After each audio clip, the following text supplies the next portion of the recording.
Lord forgive me for this trap shit. Sergeant Smack make it backflip. Telly hanged it with the action. With the vital speaking Spanish. Frank Matthews, how I vanish. Poof. Came back like I'm King Tut. Gold BBS is on a beamer. When Fat Cat was 10 queens up. Ball off the profit, not the re-up. Fly like Puerto Rican Jesus. Uptown like I'm Baby May. Just caught a touchdown from the Bay. Police guarded this corner yesterday. Today, the familiar sight of Mylar balloons marked the spot where a local musician's voice was silenced. I was there, but I ain't see it. Yeah. Hating on the kid. Yeah, they met, they never beat me. 24-year-old Dominic Gant went by Nick Breed. A local rapper from Edmondson Village, the musician was regarded as an up-and-comer, a voice growing in popularity and influence. Police say he was shot dead on this spot. Neighbors say it sounded like a drive-by. There are still no leads in this case. Normandy, Loudon, and Franklin, streets in the heart of Edmondson Village. This gang had nothing to do with football. NFL actually stands for Normandy, Franklin, and Loudon, streets passing through Edmondson Village, where the gang spread terror and murder. Federal officials describe the gang as having a chokehold over this neighborhood, the base of their operation. From 2016 through March of this year, they go to social media to try to intimidate witnesses and to brag about their criminal activities. This case is a textbook example of how a dangerous drug trafficking organization sells deadly poison on the streets and uses violence to grow and protect that miserable and lucrative revenue stream. The NFL gang took its name from 3 streets that run through Edmondson Village. The federal indictment alleges the gang committed 4 murders, 1 attempted murder, and engaged in murder-for-hire schemes, not only paying for a hitman, but pulling the trigger themselves for money. According to federal agents, 1 gang member directed a drug enterprise while in jail. Court papers charged the gang sold massive amounts of heroin, fentanyl, and cocaine. The drugs, the feds say, resulted in 5 fatal overdoses, including the death of a gang member's father. We're talking about a gang of criminals who care only about themselves, who devastated neighborhoods and destroyed families. The residents of Edmondson Village should not have to live in fear. They should not have to feel that their silence is the only choice. The indictment alleges gang members used social media to intimidate and threaten cooperating witnesses, and to use their name. Officials say they would engage in public displays of aggression and firepower. 1 defendant purchased a firearm equipped with a laser sight. Federal officials credit Baltimore City police officers with helping to build this case. More than 50 count indictment. Federal prosecutors outlined how the so-called NFL gang held a tight grip over Baltimore's Edmondson Village neighborhood for years as they allegedly peddled drugs on the street, killed witnesses, and intimidated anyone who got in their way.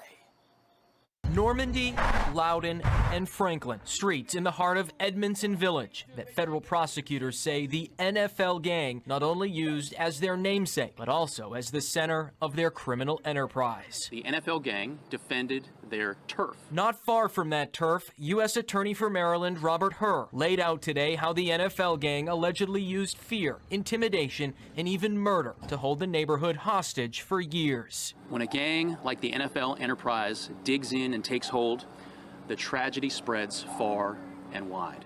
In a more than 50-page indictment, that reach is made clear. Prosecutors alleging that NFL members trafficked and distributed drugs across Baltimore and the region, leading to at least 5 fatal overdose deaths, including one of the members' own father. The indictment also says the gang's members used violence and threats to intimidate witnesses of their alleged crimes. One member is even linked to an alleged murder-for-hire plot. This is the MO of these gangs, and they've dominated these neighborhoods for too long. Thiru Vignaraja is a former federal prosecutor and says this indictment shows the control gangs have across the city. All of these are the consequences of a gang culture in Baltimore that is out of control, and a federal indictment like this is part of the solution. And while this indictment has helped take down one gang, even Baltimore police admit there are plenty more still terrorizing other sections of our city in crisis. This criminal organization is a classic example of those that perpetuate a culture of violence in our city and a culture of fear and intimidation. Now 16 suspected NFL members are named in this indictment alone. More than 50 others have been charged in other cases by the U.S. Attorney's Office. Some have already pled guilty. Others are serving time. Yo, we back. It's your boy Pop-A-Lot. Mobb Ties. We on our way to Maryland with it. Baltimore. Motherfucker, I just got a spot out here because I'm around this bitch so much, man. We headed to Edmondson Village. Y'all niggas meet us there. On Normandy, Franklin, and Loudon. Shit about to get popping, my nigga. Now, the organization we're going to be covering today is going to be an organization called the NFL, and those initials stands for where y'all going to meet us at, nigga. Normandy, Franklin, and Loudon, nigga. And according to the government, it was 16 people charged, but that shit go deeper. That shit is like almost, just doing my research, it was like 2 and 3 indictments tied together. And I don't know, like I can't really definitively explain why they're tied together, but I'm definitely going to give y'all my theory. But before we get into that, we're going to talk about the 16 alleged members and associates of the Southwest Baltimore's NFL gang. And this shit is wild because just the first shit, man, shit standing off to me as soon as before I even start breaking down the case, the age range and the people that were indicted for being in that gang, it goes from age 21 all the way to the age of 62. So, and almost every shit that hit in the middle. So it was definitely not people automatically gonna be like, oh, this was young boys. Nah, this was some grown-ups down with this shit too, my nigga. But this shit just kind of before I go into the details of the case, I'm going to detail the people that were involved and standing right at the head, honestly, because it was like a separate indictment for Gregory Butler, aka Gotti, aka Sags, aka Little Dick, age 28. That's right, y'all heard that right. I don't know what the fuck niggas be going by, but he was, according to the government, well, let me put it like this. Whenever indictment comes down and you're indicted with 20 people, but your name is popping up like 10 times throughout the indictment, oh, they're going to try to make you the head of that conspiracy, my brother. So we're going to have Gregory Butler, and he's going to be 28 from Baltimore. We're going to have Darren Malik Butler, a.k.a. Leak. He's going to be 21 from Baltimore, and I don't know if they're related, but I'm going to say they have some kind of relation. I'm going to go out on a limb with that one. Have Bobby Cannon, a.k.a. Freaky, 23 from Baltimore.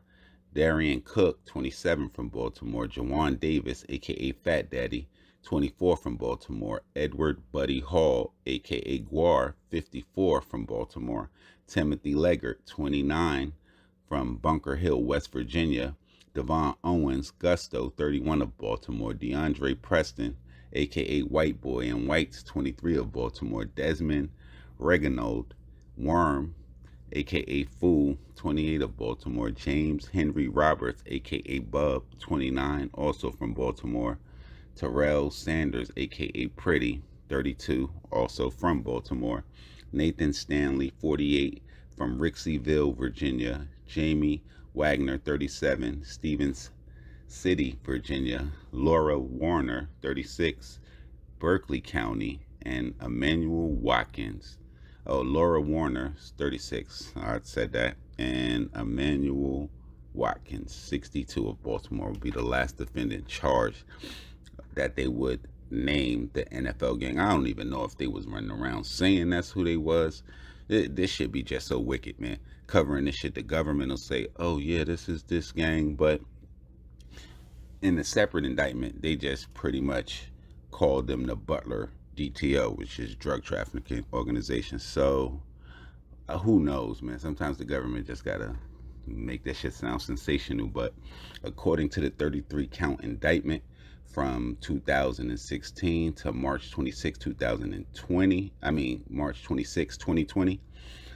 Gregory Butler, Darren Butler, Cannon, Davis, Preston, and Roberts were all part of the NFL criminal enterprise, which has social and familiar ties to the Edmondson Village neighborhood in Southwest Baltimore. The term NFL, like we spoke on earlier, stands for Normandy, Franklin, and Loudoun, which are 3 adjacent streets that run through the Edmondson Village.